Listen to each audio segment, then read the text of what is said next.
Napay day no? Kung nalain ko sa buhok ko mo kasi hindi ko ipasibin ko. Dapat kung gusto ko naman ngay palabaon, dapat hindi ka magpagunting day no kaya hindi ka ma-start oh. Amon ko man ng mga planggada straight wala nga ano, para daw namin naman natin itsura. So, agwan taon ko na lang iningapon nga buhok. Oh, nagbaka to di kay namo. Na. Balan mo dahil kung gusto mo ko namang palaba naman, hindi ka magpagunting kaya para paglaba. Dali ka naman na-start pa o todo hasta maglaba-laba na siya. Yes. So, malaba ako niya bangs langga ah. Amon ko na lang nanay, bahala na dahil ako ng itsura ko ah. Ay. Mga palangga, wala eh subong sa pagwapang important. Healthy kita, no bang no? Health is wealth. Kag may kita daw. Pero kung tabunan ko ako nga matagwapa ko gyapon na.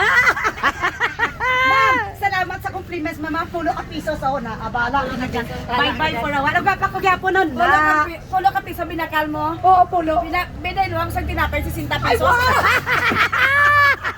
Pero Ano kaya manamit? oh, pero amo ni ideyahan ko nagbakala ko sa kimplit kay palabaon ko naman ang buhok ko. So samtang galaba nga ako nga bangs hindi di magkadto butangan na. After 2 months diri na siya para gwapa naman ako. Bye bye.